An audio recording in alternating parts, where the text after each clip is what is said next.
Going to be semester 1 review for lines and formulas. The slope of a straight line is a number that indicates how steep the line is.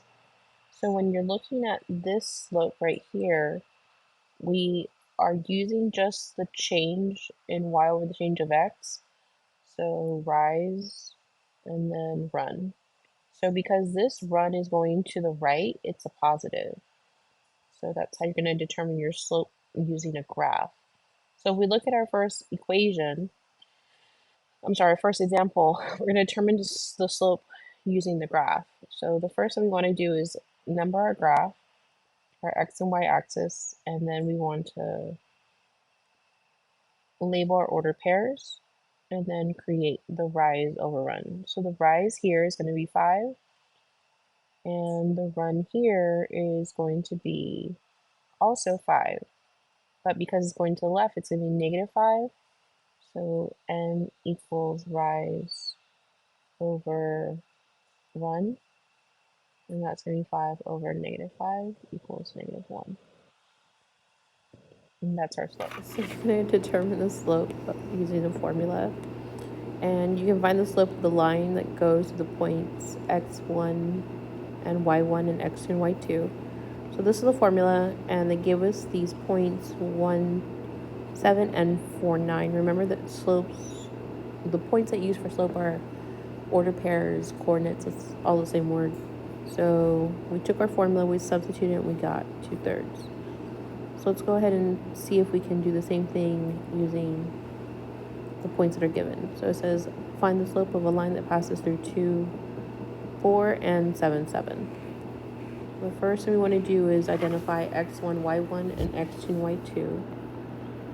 So x1, y1, x2, y2.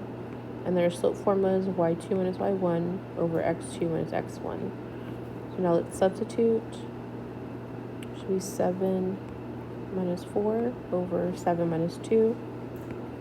So it's 7 minus 4 and then 7 minus 2. And when we simplify that, we get 3 over 5.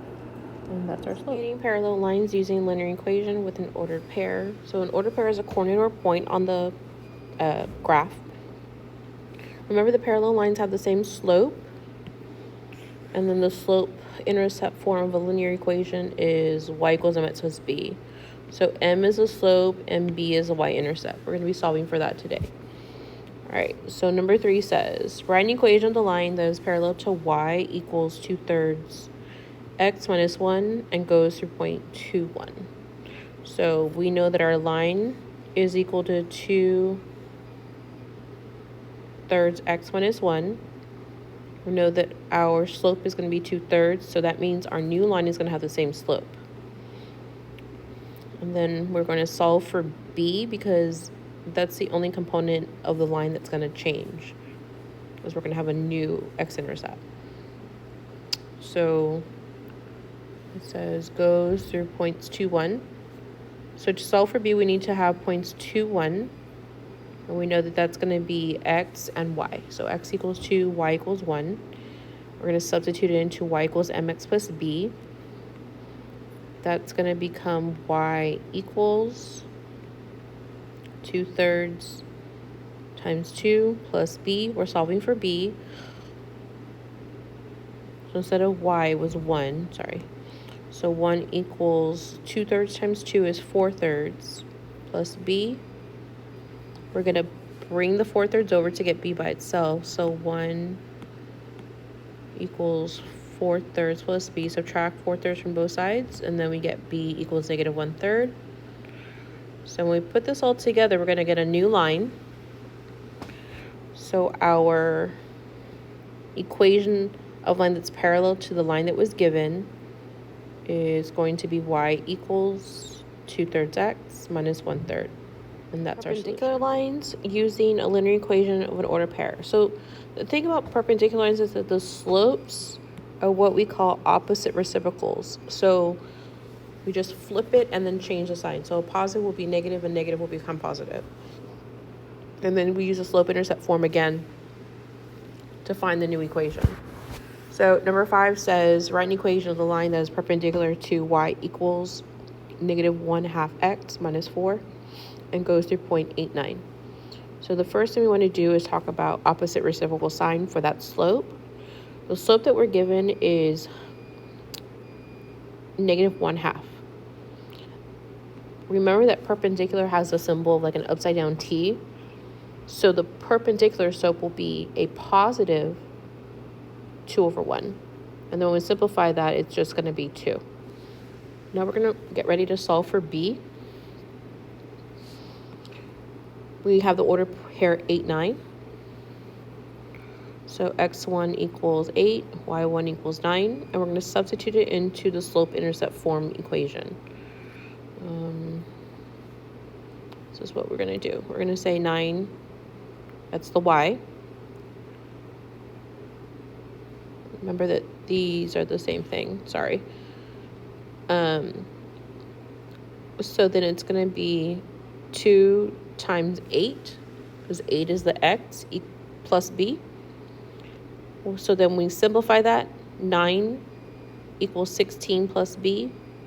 We need to get b by itself. We're going to subtract 16 from both sides, so b equals -7. Now we can put this together so we can get our new equation. So we're going to say y equals -1/2 is a slope. That was the original, but we created the reciprocal and changed the sign. So now it's 2x, and now we have the new b, -7. And that's our solution for number 5. So midpoint formula is the next one. Direct just substitution using midpoint formula with 2 ordered pairs. The midpoint formula is going to be adding the 2 x's together and then dividing by 2, adding the 2 y's together, dividing by 2, so that you have an ordered pair as a midpoint. So let's go ahead and do this. Number 7. UV has endpoints of 4, 9, and 0, 1. And to find the midpoint M of UV, it says write the coordinates as decimals or integers. These are going to be whole numbers just because we can see the math as it happens. So the first order pair is 4, 9. So that's x1 equals 4, y1 equals 9. The second endpoint is 0, 1. So x2 equals 0 and y2 equals 1. Our order pair is going to be created from the midpoint formula. We went over that already. So now we're going to substitute this together. So we're going to say m equals 4 plus 0 divided by 2. And the second equation is going to be 9 plus 1 divided by 2.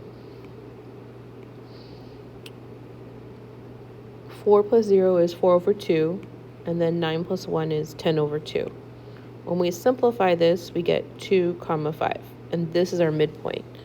So what we're trying to illustrate here is, like, say you had to draw this out. The endpoint would be 4, 9. The other endpoint would be 0, 1. And then in the middle, we have 2, 5. And that would be our midpoint. This is U, and that's V.